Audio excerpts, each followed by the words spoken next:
Bortle here with Kunamadata. What's up, man? My goodness.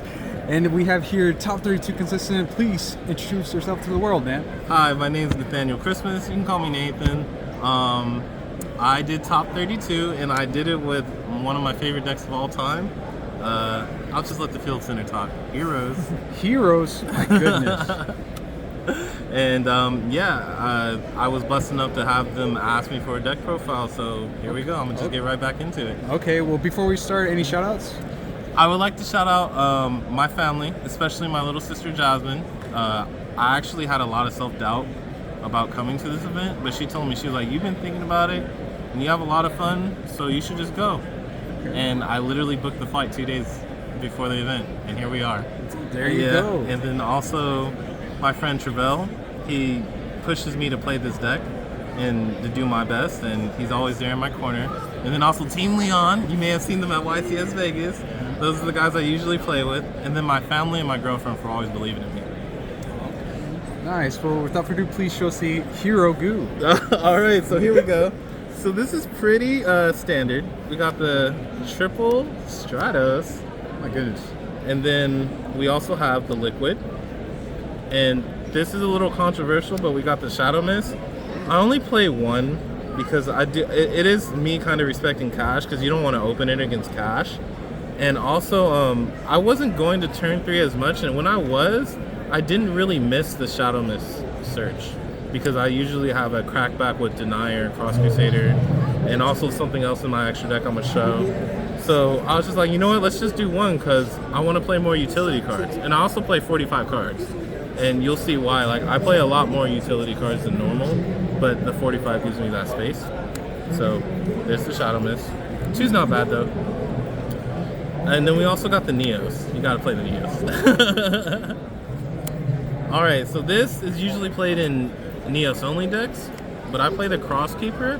If you open this with Stratos, which you see I play 3 of, and then of course the Hero Lives and Rhoda and E-Call, it's usually full combo plus drawing 2 extra cards. So you're usually drawing 4 because you go this and liquid. So I'm seeing my utility cards more. I'm going off. And then not only that, if they stop you, you have a rank 4, level 4 on field, and you can commit to your normal summon. And I'll show you why that's important, like 2 level 4s in my deck. It's a way for me to respect Joel and Shifter. And then we got the Vision package. I don't think I need to say much about this. However, so 3 Ferris, 3 Vion. I'm not trying to start any wars. I play 2 Increase.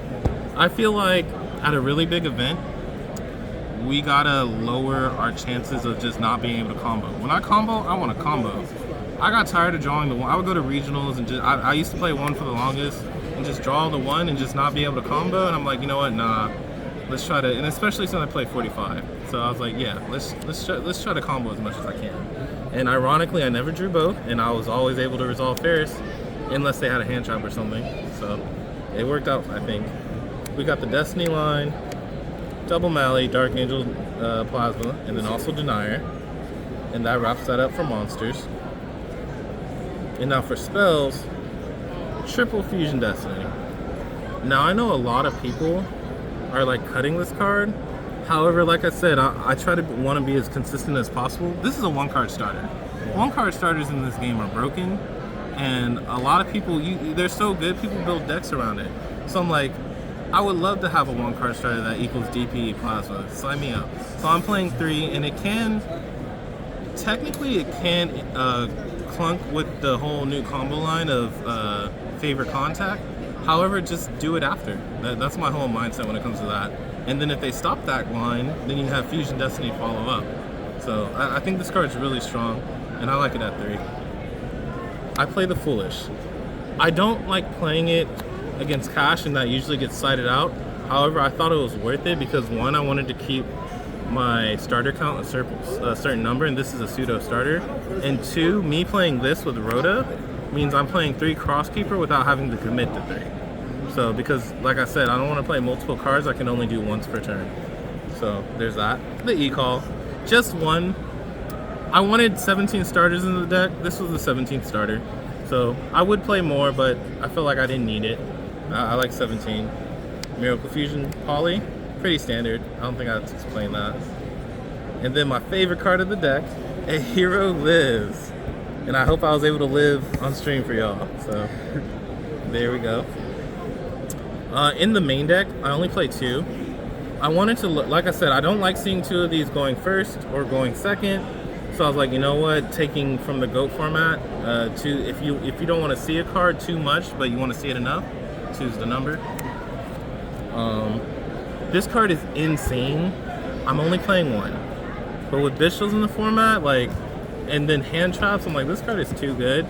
I'm literally only playing 1 because I never want to see 2. So I'm just like, well, the best way to do that is to play 1. But this card is insane. And then not only that, I feel like heroes have enough gas where even if I don't see it, cool, I can go off. If I do, I'm going off. So I like 1, especially since heroes already struggle with like consistency sometimes. And this card, insane. 3 Book of Moon. Not only are you dodging imperms, are you dodging Veilers, it's great going first, and it's pretty good going second too. It's like, you gotta respect a Rise Heart, you gotta respect negates. This always will bait out a negate. Like, the only matchup I don't really like it in is Despia, but other than that, this card is amazing. I'm really glad I ran 3. I ran this in the main even with cash, because I felt like if you weren't cash, you're losing to this card. This card is just so strong, and you guys saw me resolve it in my feature match. I don't think there's much explaining I need to do with that. And then following on the board breaker vibe, we got the Dark Ruler No More. I felt like me running 45 and 4 major high impact board breakers was pretty good. So I was like, you know what? And then I got this ratio from someone named Blake in the hero group. So I was like, you know what? Even though I want to be able to kill, sometimes you can't. Sometimes you just need to break a board, build the favorite contact line, and set up. So that's what I would do. Favorite contact. I don't think I need to explain it. The new line's crazy. It's a revolt. It's pretty good.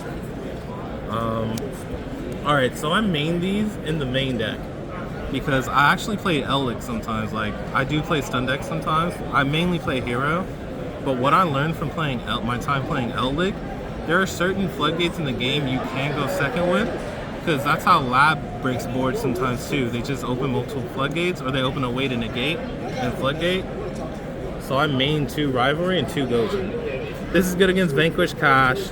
This is good against Despia and Sprite, and both of these are actually good against Sprite. But my mindset behind these, if they droll me, if they shifter me, they're ending my turn. So why not end their turn? You get, like, if they're gonna end your turn, you end their turn.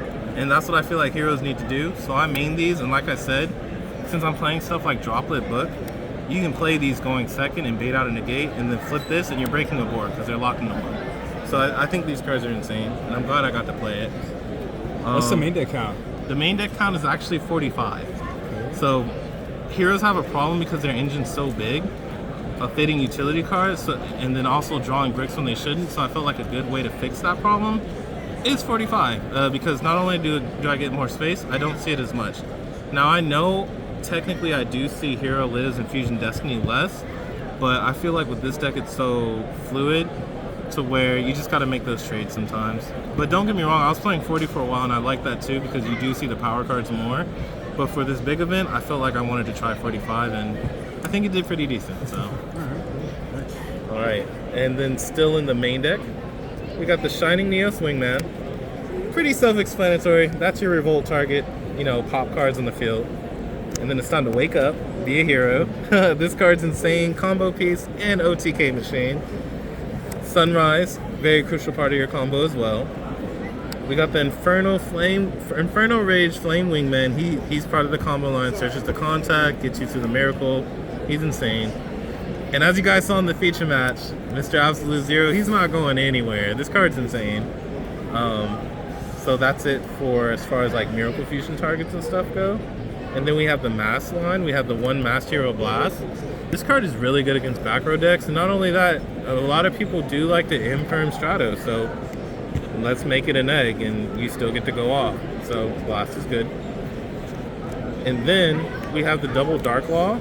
I did want to play 1, but I feel like there's too many scenarios to where they try to book or Imperm your Dark Law or get rid of it somehow, and just setting it up to where you can chain a mass change is game. So I was like, okay, let's play double. And then I only play one Fusion Destiny target, and you'll see why, because I play 2 other cards most people tend not to play. But I play DPE. If I did have the space, I would probably play Dangerous or Dystopia. They're really good. But the one DPE was clutch. Yeah, it would suck if it would get ripped out, but if cash is ripping you, you're probably already behind, so at that point you need to already just rely on your deck to come through, which is where my utility cards come through. So DPE at 1. But like I said, I would like to run maybe Double or Dystopia or Dangerous.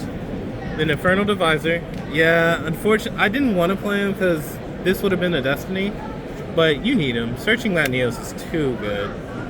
It's basically like a Fusion Link climb kind of thing. And then we got the 2 Cross Crusader. This card, not only is it a starter, or extender, it's literally also a crackback play, because one of my favorite things to do is save Denier instead of doing it turn 1. And literally having the second one to either bring back DPE or to go into this, which is my crackback, Double Wonder Driver. Like, I'll use one turn 1, and then turn 3, I'll reset a Miracle and then Ab-Zero people. Like, this card's insane, and I'm shocked I'm not seeing it at 2 more, but I get why, because the extra deck's so tight. But I felt like we burned through Miracle Fusion so much, we need to see it again on our turn 3. So that's what I'm playing. And then last but not least, like I said, if they're gonna end our turn, guys, we gotta end their turn. So I'm playing Baguska. So not only is Crosskeeper get you your level 4s, you also have Hero Lives. And I know a lot of people are doing the Blazeman line, but I asked myself, I was like, do I want to sit on a favorite contact, or do I want to sit on a Baguska? And this actually came up so many times during the tournament to where they would Joel or Shifter me, and I'd be like, okay, Baguska, go. And they couldn't kill me. Detach Shadow Mist, now I'm going off. And they wasted a card, they're not ending my turn anymore. So this was definitely really good. And onto the side deck. I am playing 3 evenly matched. I was kind of iffy on this card, but at the end of the day, I'm glad I played it. Because you do got to respect back row decks still, even though I have a lot of things to dodge, like Book or Droplets or Mass Change. And then not only that, it's really good against most of the boards nowadays, like Vanquish Soul. It's good against Cash. Like, so I was like, you know what? I'm really glad I decided to play this card. I was iffy on it. I do, in the side, play the extra Gozen and Rivalry.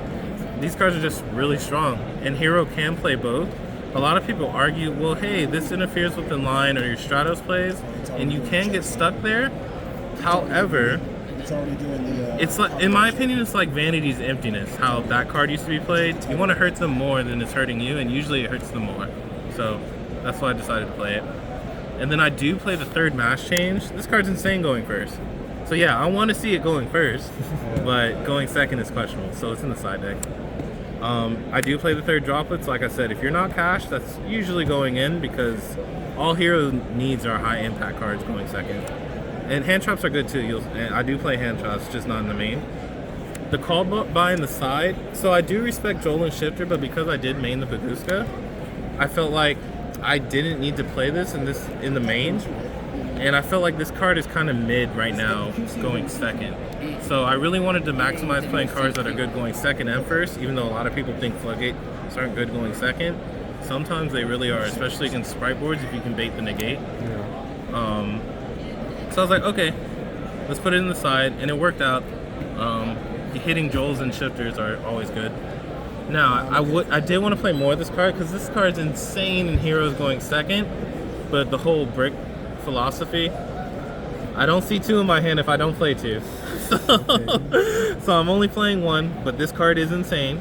I don't blame people if they play 2 or 3, but me, I was just like, you know what? Because I did play this card at 2 or 3 before, and I just kept drawing multiples, so I was over it. So I was like, we're gonna play it at 1.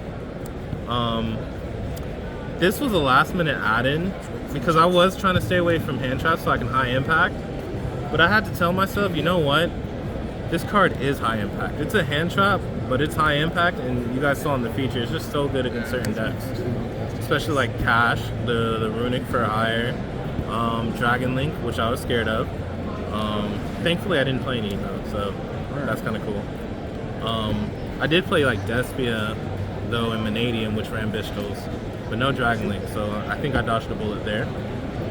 And then last but not least, I played the Spooky Dogwood. Now, I didn't think this card was good. I actually thought it was dog water. But somebody at my locals, I was complaining about how sometimes my combo takes too long. And I was just like, bro, like, and sometimes I mess it up, so it takes even longer because the deck's just hard to combo with. It's a hard deck.